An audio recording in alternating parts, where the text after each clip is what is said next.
আমি চাইছিলাম কমিটির হতে সাহায্যকারী, আর বানায় দিলেন আমার বিরোধী।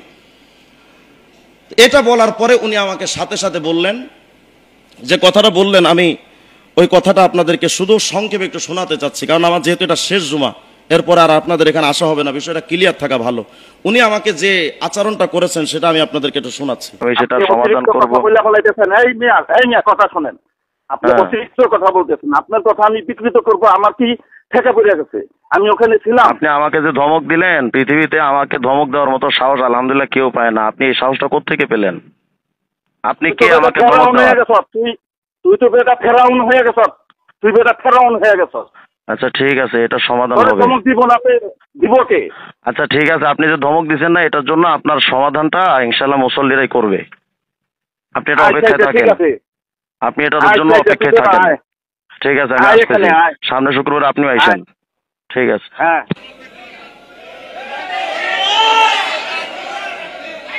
থামেন থামেন। উনি, আমি আজকে যে জুমাটা এখানে পড়াচ্ছি, এটা আমার জীবনের এই মসজিদের শেষ জুমা। কারণ আমি যখন আপনাদের এখানে আসি, কথাগুলো আপনারা দয়া করে মনোযোগ দিয়ে শুনবেন। আমি যখন আপনাদের এখানে আসি, আসার আগে কামাল ভাই আমার সাথে দেখা করছিলেন। আমি কামাল ভাইকে বলেছিলাম যে ভাই আমাকে নেওয়ার আগে একটু ভেবে চিনতে নিয়েন, কারণ আমার এক নাম্বার মানসিকতা হলো আমি কোনোদিন কারো গোলামি করতে শিখি নাই।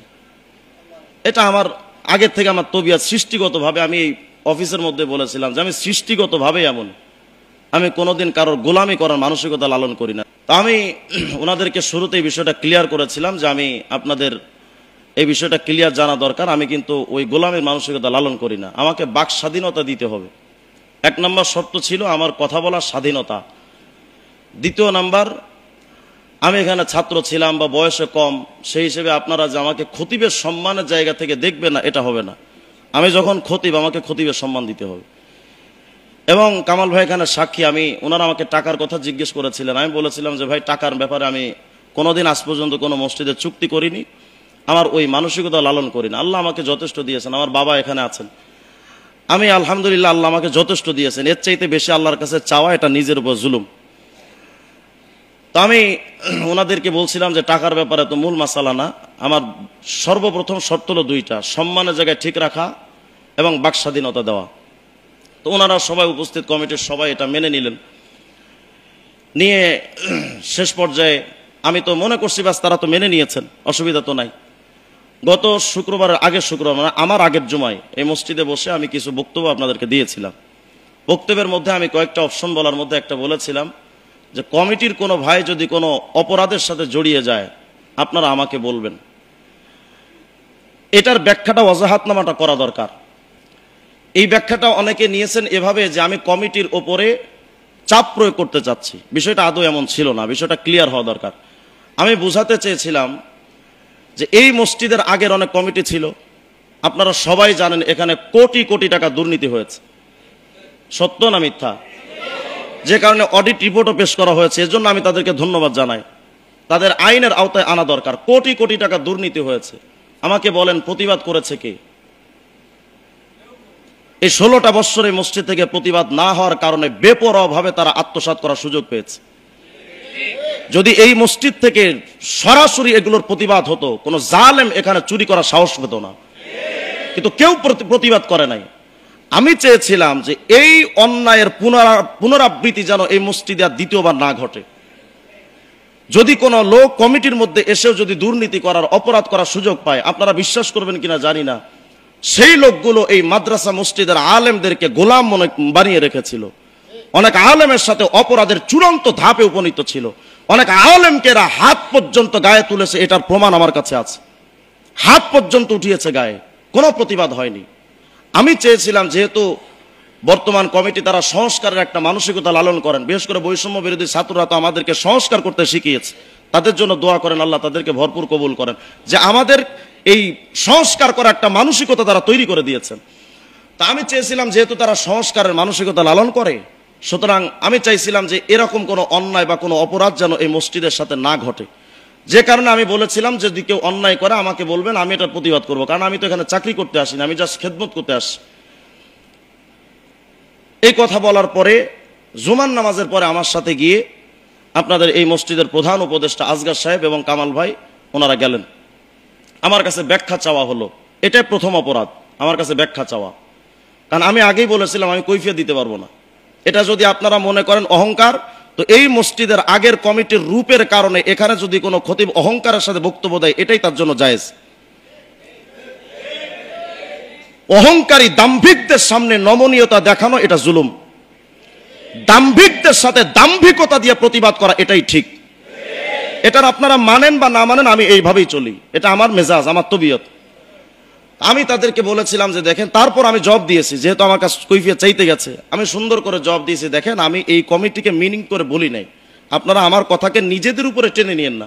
আমি চাইছিলাম এমন কোনো অপরাধ যেন দ্বিতীয়বার এখানে না ঘটে। যাই হোক, শেষ পর্যন্ত কথা হলো কামাল ভাইয়ের সাথে আমার, শেষ পর্যন্ত এখানে কামাল ভাই, জাকির ভাই, আরো কয়েকজন ছিলেন। শেষ পর্যন্ত কামাল ভাইয়ের সাথে আমার মুয়ানাকা পর্যন্ত হয়েছে। আমার কিছু কষ্টের কথা ওনাকে বলছি, কামাল ভাই বলছে যে হুজুর আসলে আমরা এইভাবে বুঝতে পারি নাই, আসলে যে কাজগুলো আমাদের হয়েছে বিষয়টা আমাদের ঠিক হয় নাই, আমরা এখন বুঝতে পারছি যেটা আমাদের কাজটা ঠিক হয় নাই। তো যাই হোক, আমি কামাল ভাইকে বললাম যে ভাই, যেহেতু আপনারা বুঝতে পারেন নাই, এটা নিয়ে আমার কোনো আর মানে কোনো ঝামেলা নাই, বাস যেটা গেছে 5 to 5। কামাল ভাই কেন সাক্ষী, আমি নিজে তাকে বলেছি, যা গেছে বাস বাদ দেন। তো ওনারা আমাকে, আসগার সাহেব আমাকে বললেন যে আপনি এই জবগুলো কিভাবে দিবেন। আমি বলছি আমি লিখিতভাবে জব দিব। 4 দিন গেল, আমি রিপোর্ট, একটা অভিযোগ লিখতে তো একটু সময় লাগে, যে কোন কোন সমস্যাগুলো আমার ভেতরে আছে। মঙ্গলবারের দিন সম্ভবত, হ্যাঁ মঙ্গলবার, হঠাৎ করে আসগার সাহেব আমাকে ফোন দিলেন, যিনি আপনাদের মসজিদ কমিটির প্রধান উপদেষ্টা। তিনি আমাকে ফোন দিয়ে আমাকে বললেন যে আপনি এই কথাগুলো বলছেন, এটা নিয়ে তো মুসল্লিদের মধ্যে বিরাট সমস্যা, মুসল্লিরা তো আপনাকে নিয়ে বিরূপ মন্তব্য করছে।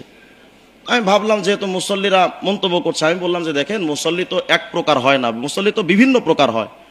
যারা দুর্নীতিবাজ তাদের মেজাজ হবে দুর্নীতিকে মেনে নেওয়া, যারা ভালো মানুষ তাদের মেজাজ হবে উন্নত মেজাজ। সুতরাং সব মুসল্লি তো একরকম না।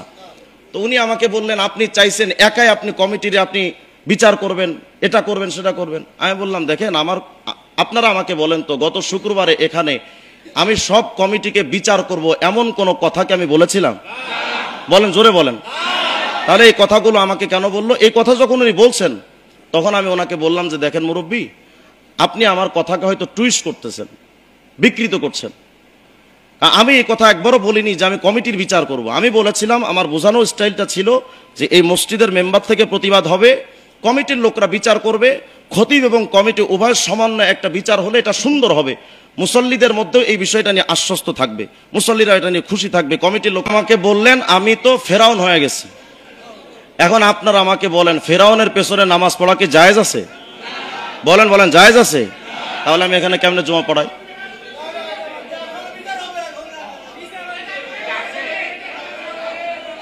থামেন থামেন, শোনেন, আরো কথা আছে তোমার, একটু একটু থামেন, একটু থামেন। আমি এই আচরণ হওয়ার পরে, শোনেন শোনেন, এই আচরণের পরে আমি কামাল ভাইকে ফোন দিলাম যে ভাই এমন আচরণ হলো, এটার বিচার কি? তো উনি আমাকে বললেন যে হুজুর, বিচারটা আমরা খুব তাড়াতাড়ি আলোচনা করে আপনাকে জানাবো। আজকে 10 দিন পর্যন্ত গেল, কোনো বিচার হলো না। বিচার তো হলোই না, উল্টা এই কমিটির ভাইরা আমার কাছে একটা নোটিশ পাঠিয়েছেন জবাব দেওয়ার জন্য।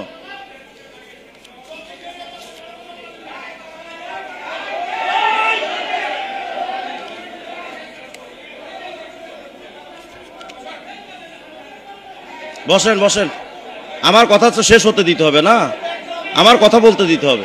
বসেন বসেন বসেন, শোনেন, আচ্ছা কথা শেষ, শোনেন সবাই বসেন বসেন বসেন, এই ভাইরা বসেন বসেন বসেন।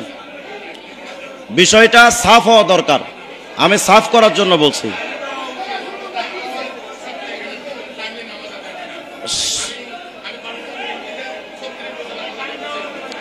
শেষ কথা হলো, শোনেন ভাইরা, শোনেন,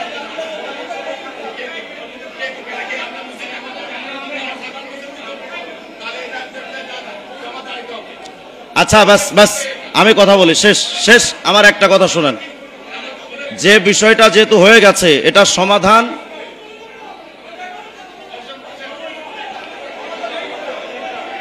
আচ্ছা সবাই সুন্নাত পড়েন, সুন্নাত পড়েন, বসেন বসেন। হ্যাঁ সবাই সুন্নাত পড়েন, সুন্নাত পড়েন।